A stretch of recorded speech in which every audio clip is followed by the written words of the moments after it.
I'm here, you're there?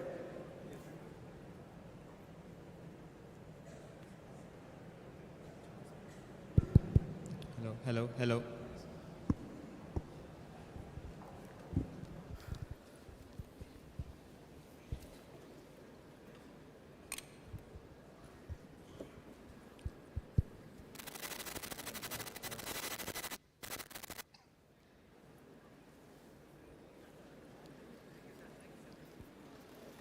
So, thank you. Thank you, Anshita. Ladies and gentlemen, it is a privilege to welcome one of India's most influential voices in diplomacy and global affairs, Dr. S. Jaishankar. A career diplomat and strategic thinker, Dr. Jaishankar joined the Indian Foreign Service in 1977 and went on to build a distinguished career spanning over 4 decades. He has represented India at the highest levels as ambassador to the United States, China, and the Czech Republic, served as the High Commissioner to Singapore, later as India's Foreign Secretary, and since 2019 has served as India's Minister of External Affairs, where he continues to shape and advance India's foreign policy on the global stage. Widely respected for his clarity of thought and articulation of India's interests globally, Dr. Jaishankar plays a central role in India's engagement with the world. Sir, we are honored to have you with us today. The pleasure really is all mine, and I can't think of a better way to start the new year than being with all of you. And I'm really delighted to be not just in IIT Madras, but to be part of an event which is actually led by students.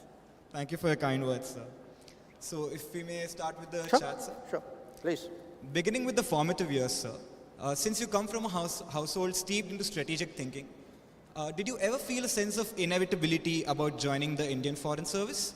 Or was there a moment in your life where you almost chose a completely different path? No, I don't think there was a sense of inevitability about anything. Life is not like that. I think when I was your age, I was probably less knowledgeable than you, but probably as, probing my way or trying to figure out for myself what I would do in life. After the event, a lot of things would look it's a kind of post facto rationalization that looks like, oh, you knew that it was going to go on that trajectory. But believe me, when you are a vehicle on that trajectory, you don't actually have that sense of certitude and of finiteness. I think it was a combination. I mean, it was an interest, yes. It was an interest, and I'm normally very conservative about giving advice to people. But the one advice I give, especially to young people, is if you have an interest and you can make a profession out of it, believe me, nothing can be nicer, because you never think of it as, something you have to do. It's something which you like doing. It comes very naturally to you. Every day you actually enjoy what your work is. There is really no difference between work and non-work when you enjoy what you do. Thank you for that advice, sir. Also, thanks to those eureka moments which made you decide that you want to take this path. And because of you, India's foreign policy has received a very positive outlook today. Well, I didn't have a eureka moment. I had a set of, incremental decisions, yes, and then there was an orbital jump. Yes, okay. Thank you, sir. If we may move to the core Indian foreign policy now. You had mentioned that instead of the traditional India policy, which is often a prisoner of Western intellectual constructs, we must root ourselves into a more Bharat vision with innate confidence. How do we prevent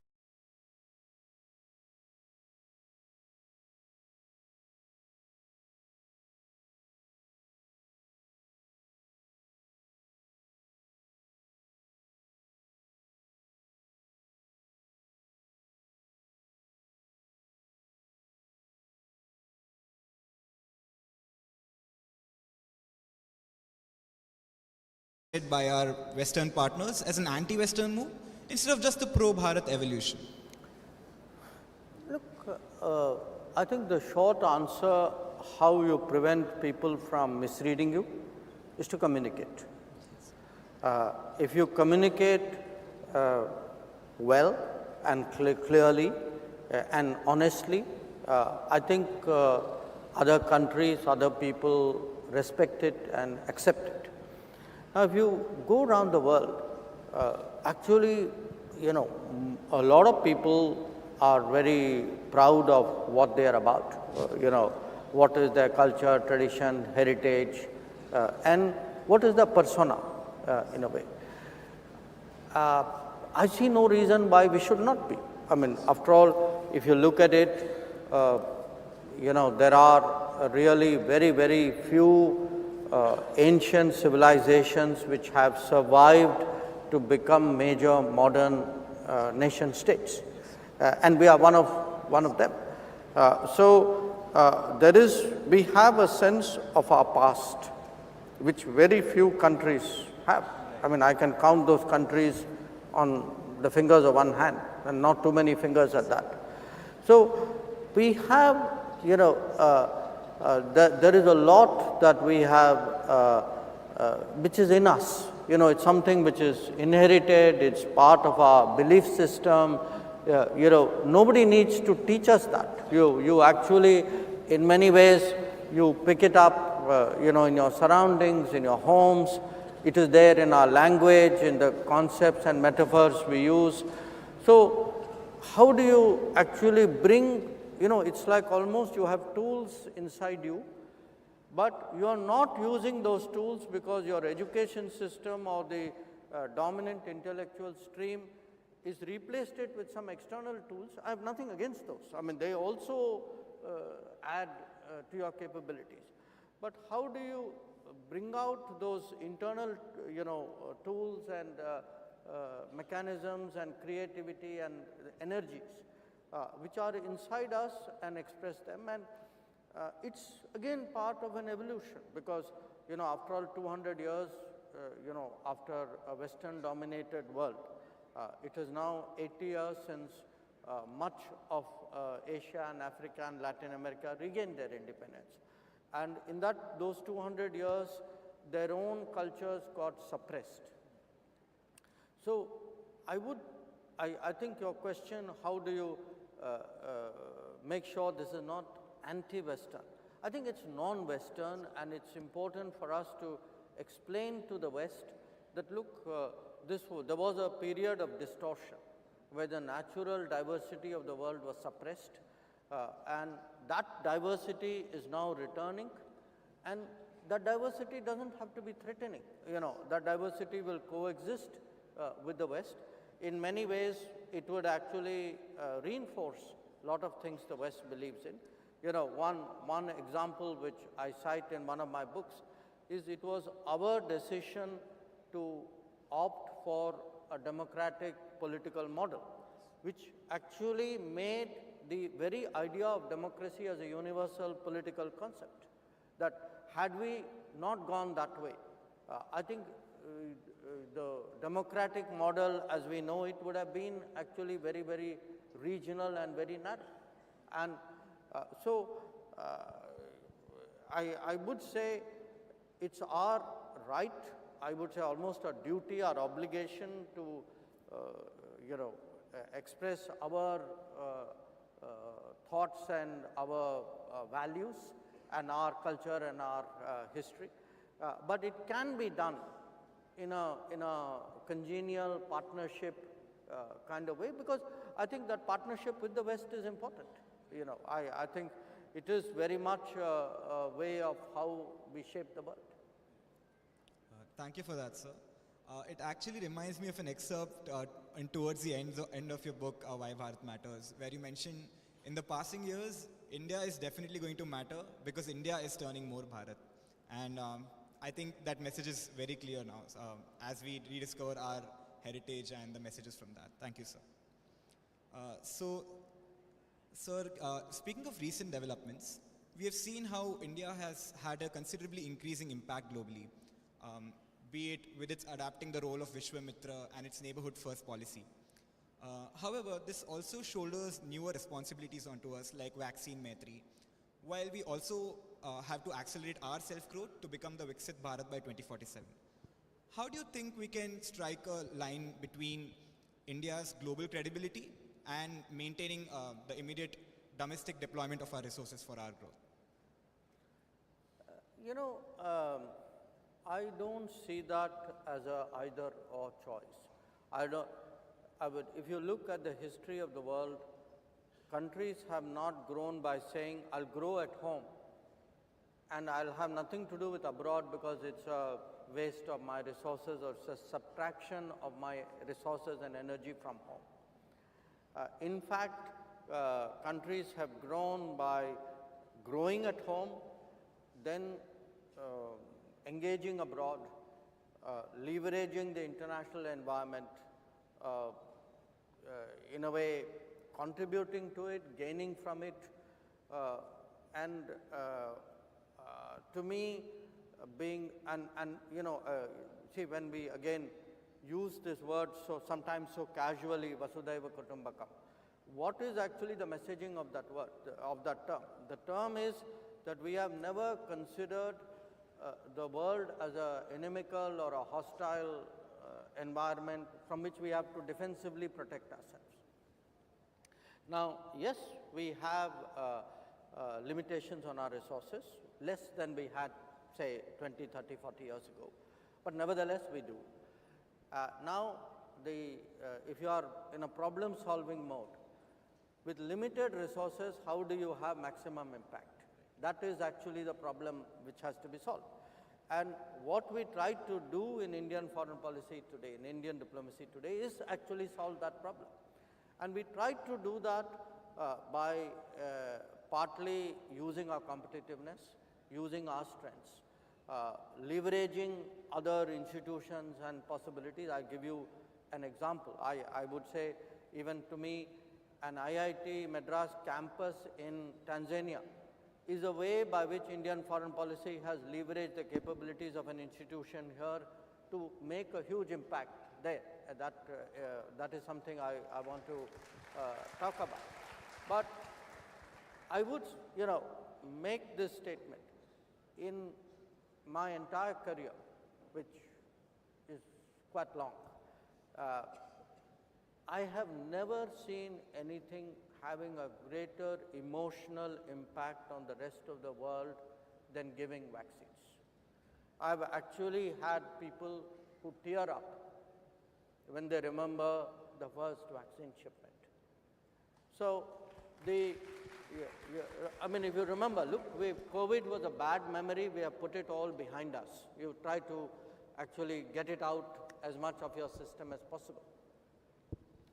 But at that time, there were countries, there were developed countries, Western countries, some of them, who had stocked up 8 times the number of vaccines of their population. I mean, nobody is going to take 8 doses, okay? But there were countries, and big countries, who had 8 times the vaccine stock of their population, and next to them were small countries to whom they were not willing to give 10,000 doses, okay?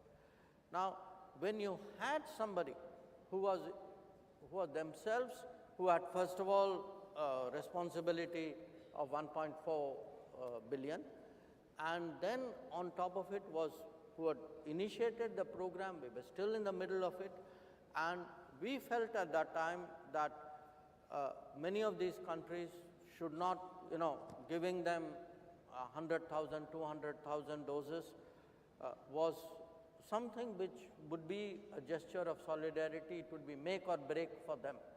And it was something we could do, and we could explain to our people why we could do it. And I can tell you, it is something even today. Today, we talk less about vaccines. I hear it actually when I go out. When I go to Latin America, when I go to small island states, people from the Caribbean, people from the Pacific, many of them say, look, we had no chance of getting within smelling distance of vaccine but for the fact that you people gave it to us. So I mentioned that as an example that, we were the world's most efficient producers of vaccines. The same, if you look, at that time, my second job was in a way a sort of a supply chain and oversight minister for some of this, because a lot of the supply chain was actually outside the country. And again, people don't realize it was very important to have that global connect and that global responsibility, because the world also helped us. I think that's something we should acknowledge, that the supply chain came from outside India so that the product could be made in India. And we had a moral obligation. Not all countries at that time necessarily fulfilled it. So the bottom line I would say is, don't think of it as home and abroad, you know, why am I doing this for the world when I still have problems at home. We have to, we'll steady up at home, we'll build up at home, but at the same time, you don't not do foreign policy because you got domestic problems. You know, they've got to walk hand in hand. You have to do both at that time. And the example I gave of IIT Madras, you know, I had the privilege of going to Zanzibar, of seeing the opening of that institution. But I was just thinking to myself at that time, and again today when I came, think 10 years from now. Think 10 years from now, how many students of Africa would have passed through its portals? Look at the impact that we would have on the minds of people who in their own countries would be economic and technology leaders. It's an investment beyond value. You know, you will shape, and remember, some, decades ago, others used to do it. I mean, if you look at the way I'm giving you as an example, how American universities shape the image of America abroad. So today, I would say education for us, particularly higher education, and skills, I would take it beyond education to innovation, to talent promotion, nurturing. This is an area which I feel at the end of the day, there are oil powers, there are resource powers. We are a human resource power, and we should play to our strengths. We now have the capability to start doing so. When institutions of excellence in the country start going abroad, believe me, in the business of foreign policy, I now just have a huge addition to my arsenal. And what I see 10 years from now in Africa, from this one institution, is something very, very transformational. Thank you so much, sir. Thank you for mentioning IIT Madras Zanzibar. We are all very proud of that, and I thank the director and everyone involved for this project. So now, sir, if we could, in an attempt to reflect the actual concerns and aspirations of the student community, we thought it would be better if we get their voices directly onto the stage. Sure. So if I may have your permission, can we take questions from the audience? So we are open to questions from the audience. If anyone has any question, please raise your hands.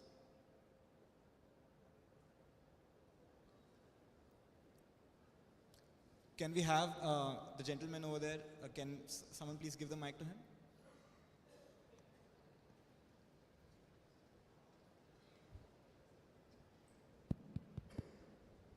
Good morning, sir. My name is Zaira Gandhi.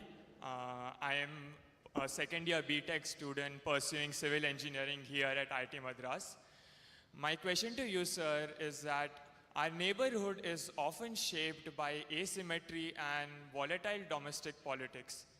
Given the recent security and political shifts in Bangladesh, which was underlined by the fact that you visited there 2 days ago, how is India recalibrating its neighborhood-first policy while maintaining a stature of non-interference and protecting our security interests? Thank you. Thank you. Yes, I was there in Bangladesh just 2 days ago. I had gone to represent India at the funeral of the former Prime Minister of Bangladesh, Begum Khaleda Zia. But let me actually take your question in a somewhat broader format, not just Bangladesh, but neighborhood as a whole. Okay. We are blessed with a lot of neighbors of various kinds.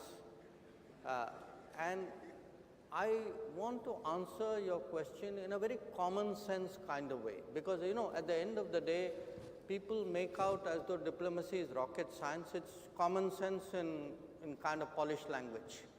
Huh? Now, what do you do in common sense with a neighbor? Any neighbor. I mean, you are in a hostel, you have neighbors. If you have a neighbor who is good to you, or at least who is not harmful to you, your natural instinct is to be kind, is to help that neighbor.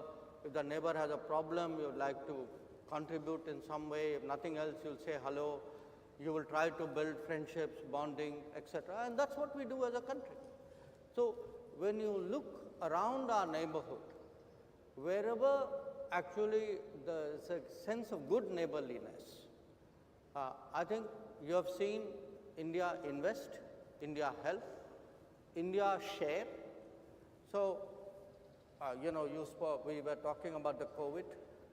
Most of our neighbors got their first shipment of vaccines from India. Again, when our vaccination program was still going on. Okay. Then, I give you a second example, the Ukraine conflict. Because of the Ukraine conflict, there was there were food shortages, there were fuel shortages, there were financial crises. Now, again, with many of our neighbors, we supplied fuel, we helped out with food, we helped out with fertilizer, and in a sense, we were sharing what we had. Now, some neighbors went through very exceptional stresses. A very notable one was Sri Lanka. That Sri Lanka actually had an acute financial crisis.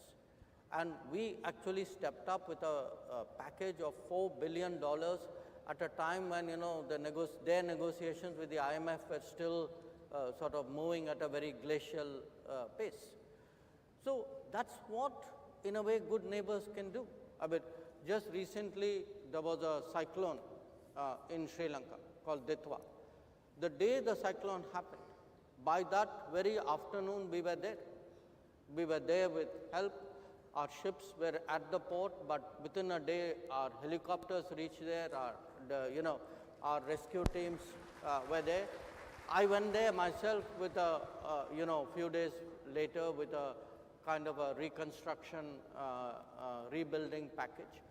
And believe me, if you ask the average person, they have that sense that, look, I have a neighbor like India.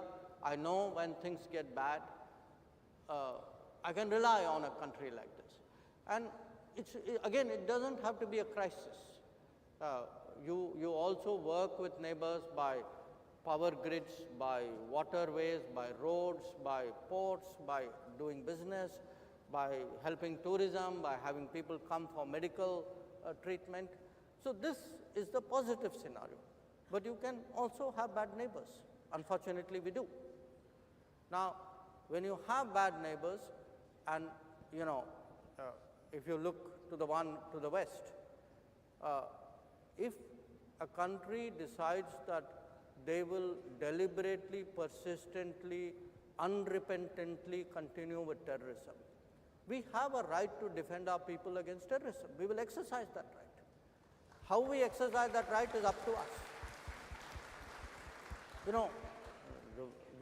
Nobody can tell us what we should do or not. We will do whatever we have to do to defend ourselves. It's a common sense proposition. Now, again, as I said, a lot of it is goodwill. Many years ago, we agreed to a water arrangement, water sharing arrangement, because the belief, the underpinning of that was, it was a gesture of goodwill, because for good neighborliness, we were doing it. But if you had decades of terrorism, there is no good neighborliness. If there is no good neighborliness, you don't get the benefits of that good neighborliness. You can't say, I will, please share water with me, but I will continue terrorism with you. That's not reconcilable. So I think there is as I said, a good neighbor, bad neighbor, but an overall neighborhood policy. Most of our neighbors, I think, have, the realization that India's growth is today a lifting tide. That if India grows, all our neighbors will grow with us. They will have many more opportunities. I think that, in a sense, is the message which I also took to Bangladesh. And yes, I mean, they are right now heading for their elections. We wish them well in that election. We hope that once things settle down, as I said, the sense of neighborliness in this region will grow. Thank you very much, sir, for that. We had all read about the economic crisis in Sri Lanka and how India was one of the first countries to step forward. That shows the effectiveness of our neighborhood first policy. Thank you, sir. I hope your question is answered. Any other questions? Can we have the lady over there? Can someone please give the mic to her? Hello. I'll take 2-3 questions at a time. It'll be easier for me. Good morning, sir. My name is Sanjana. My question is, strategic systems often develop blind spots due to institutional incentives. So, what risks should India's what risk should India's strategic establishment? What risk do you think India's strategic establishment has been overlooking because it seems sort of unimportant or bureaucratically or politically inconvenient to address? To make sure timeline is followed well, we'll take 2-3 questions and okay, 3 questions. 3 questions at a time. I'll answer you. Let me take 2 more questions.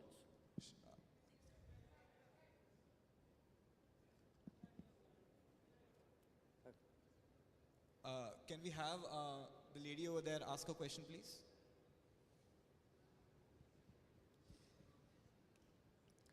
Hi sir, I'm Varshini, I'm a BTech student, and my question is, as strategies are being more and more developed by AI, chips and data, how does our reliance on the Western softwares and technological guidelines and supply chains affect our digital dependency on other countries moving forward?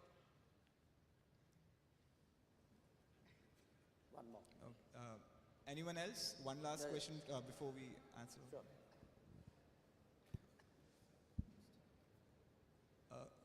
Can we have the lady over there ask a question, please? Can someone please pass her the mic?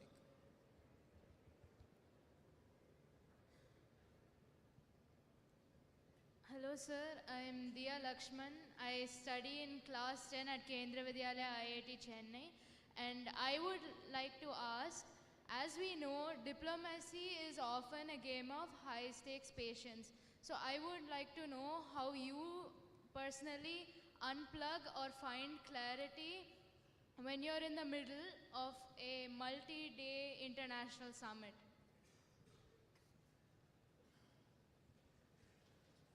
Okay, very good. So we start with blind spots and end with patience. Okay. So look, here's the blind spot issue.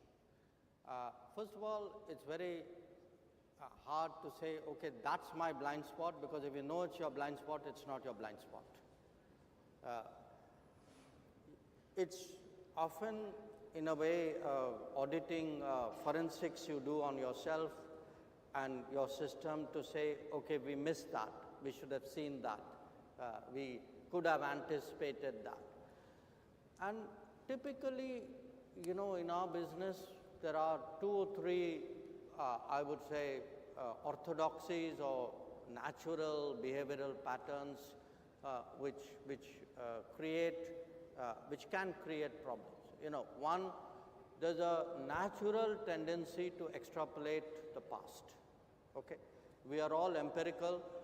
We, you know, if I met you 10 times, the 11th time, it's very natural, I believe, that you will behave more or less like you did the previous 10 times. So when there are sharp departures, for whatever reason, the departure can be technology, the departure can be politics, the departure can be some, event, of a new disruptive nature, that can actually lead one astray. The other is, again, it's also a tendency when we look even at progress. We benchmark ourselves against ourselves, if you had a set of B's, okay, and then you hit an A minus, you're very happy because you say, okay, I got out of B's, I've hit an A minus. Now, the problem is in the next institute or the next desk or even the next student may have been actually hitting A's before you, so your A minus may not have the value which you think it does. Most blind spots fall in one or the other category. These two tendencies which are very common. But you can have, as they say, a black swan is a blind spot which you really didn't see coming. That it came as a combination of circumstances which was very unique and presented someone with a challenge. I would say today the possibility of this growing is quite high because world is today being disrupted on so many variables at the same time. Somebody in the next question, somebody mentioned AI, for example. But if you look at technology, you look even at supply chains, you look at economic policies, you look at climate events, pandemics. Just think of the last 5 years. Everything which people said, oh, you can have wars, but in this day and age, you can't have long wars. Nobody can afford it. By the way, there's a long war going on right now, which is into its 4th year. People said, oh, some regions, they will never change. Look at the Middle East and see how much it has changed. We said, oh, we are so interdependent, nobody is going to really mess around with trade because we have too much locked into trade, nobody is going to take the risk. Guess what? Somebody took a big risk. So, I would say today, one way of dealing with blind spots is to try to continually update your risk assessments. And, it sounds like you're playing defense. That's not really the intent, but you actually continuously build a risk mitigation. If you ask me today, what are most countries doing in foreign policy? They are de-risking. They are de-risking their economy, they are de-risking their politics, they are de-risking their dealings with everybody, they are sometimes de-risking their internal, narratives. So that's really right now a very, very big challenge. Moving on to the broader issue, not just AI, but what you say, supply chains, how, what are the risks of relying on data, on models, on flows, on supply chains, on services which are not yours. Of course there is a risk. There is a risk because whoever is influencing it or controlling it or supplying it, they have an agenda. Everybody in the world has an agenda. So don't expect them not to use it. So part of, when we say Viksit Bharat, when we say Atmanirbhar Bharat, the whole idea is to motivate ourselves, and I say this to all of you, it's particularly your generation because it's in your lifetime that Viksit Bharat is going to be achieved. That how do we build our systems and our, in a sense, self-reliance. Now again, people sometimes take it to extreme and say, oh, we are going back to the past. We had a protectionist sort of period which didn't work out so well for us. I agree. We had issues in the earlier decades. But that doesn't mean you open up all your doors and windows and let anybody who wants to walk in come into your house.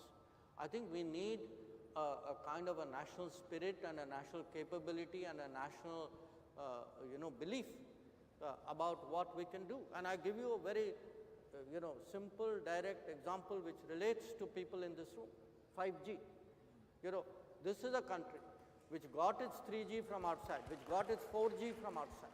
But when it came to 5G, we realized the risks of 5G, reliance on 5G from an external provider is so huge that we should make an effort.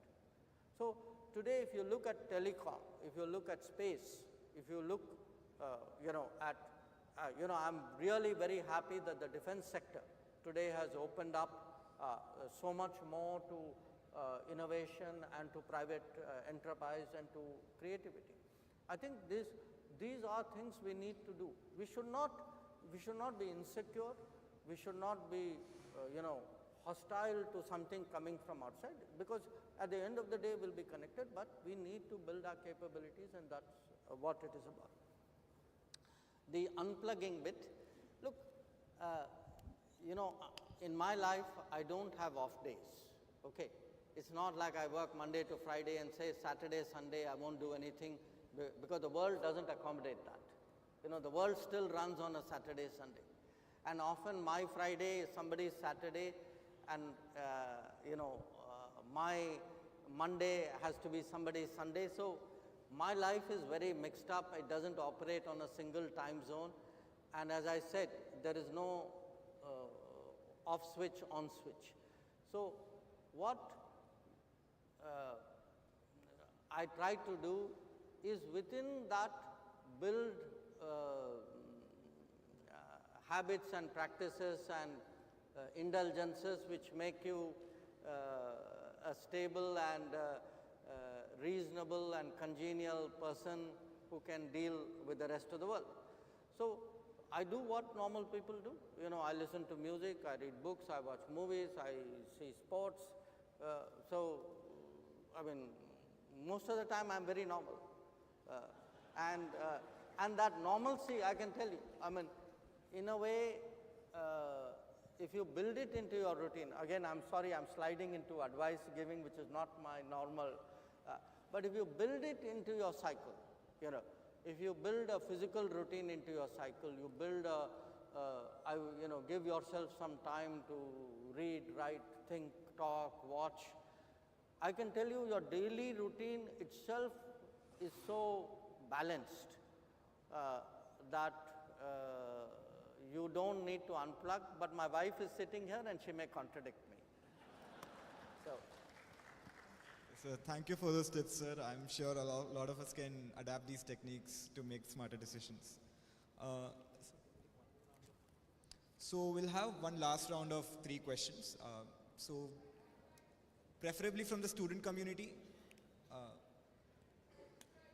Can we have the gentleman over there ask his question?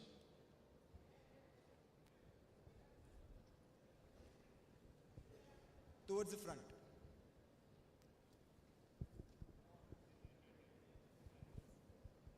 Hello. Hi sir, Akshat here. I'm a student here at IIT Madras. I wanted to ask what strategies is India pursuing to handle the global mobility of Indian researchers and engineers while also incentivizing on the long-term talent retention here in India. Anyone else? Can we have the lady over there ask a question, please?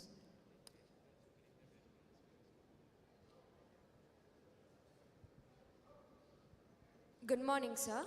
I'm Arshada, BTech undergrad from Mechanical Engineering Department. So my question is, given the growing importance of technology, talent and trust in shaping global trade and influence today, how can India's top academic institutes and research institutes leverage global collaboration to increase the country's soft power?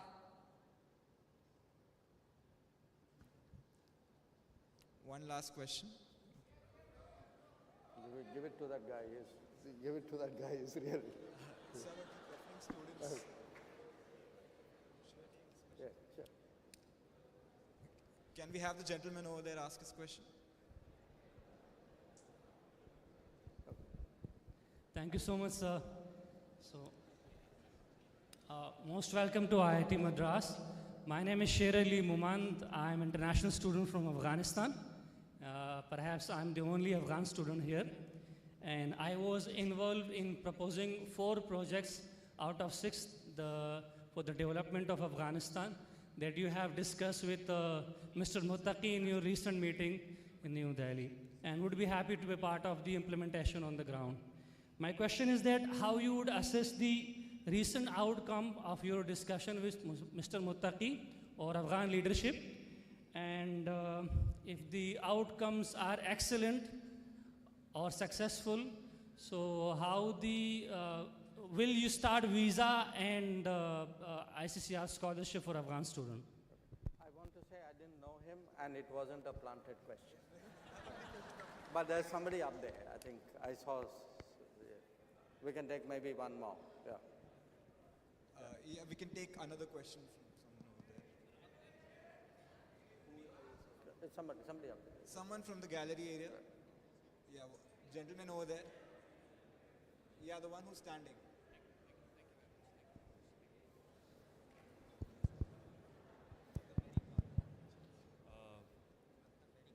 I'm speaking. Hello. Yeah. Yeah. It's me. Good morning, sir. My name is Tarhania, and I am from Arunachal Pradesh. And I am also the student president of the Northeast Society here in IIT Madras. And I have one question for you. So my question here comes from China's behavior to the people specifically from Arunachal Pradesh. In this November 2025, there was a lady who was traveling to China and her passport was seized. She was considered and told that she was a Chinese citizen, and she was blocked in the airport itself. And this is not the only instance. In 2007, and also prior to that in 1980, there was one instance like this.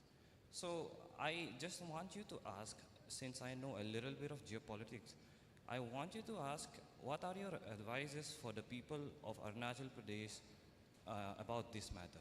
Thank you very much.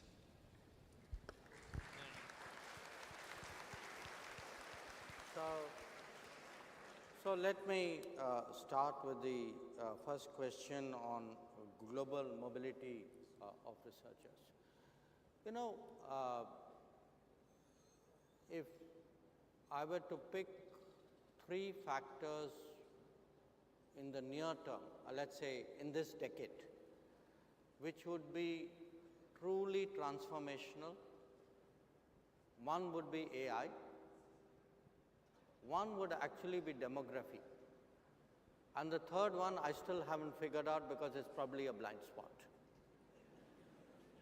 But demography is one of the hugely underestimated factors today in the state of the world. You know, anytime you have some spare time, just look it up. There are going to be societies who are actually looking at a demographic cliff, who are going to struggle with even, forget even replacement rates, they are actually wondering how they're going to keep their economy going. Now, and this is happening at a very time when the other factor, AI, is going to create a very talent-centric existence where human beings will be repurposing themselves in a very potent way and in a very, very impactful way. So you have this very interesting conundrum. There is, on one side, a huge capability that is very visible. It's latent, but it's getting realized every day. But at the end of the day, yes, it requires compute, yes, it requires energy, but it requires talent. On the other side, you will have this very uneven talent pools, talent shortages.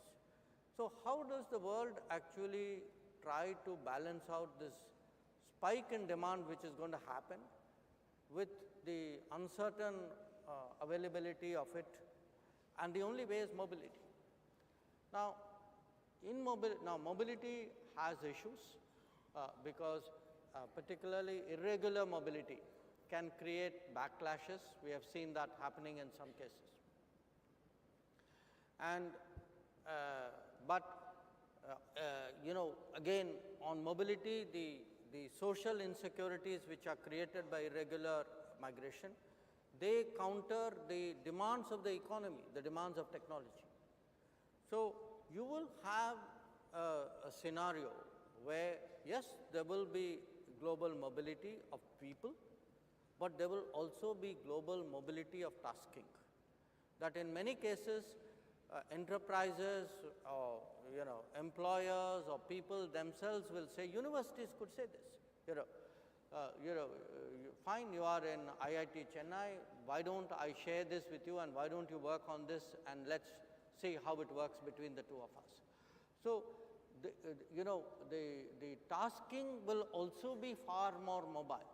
Now, in some cases you can't change it, If you are running an airline, you have to have somebody on a flight. On a cruise ship, you have to have. If you are running a hotel, you need people to manage the hotel. And by the way, each one of these jobs is today seeing enormous mobility.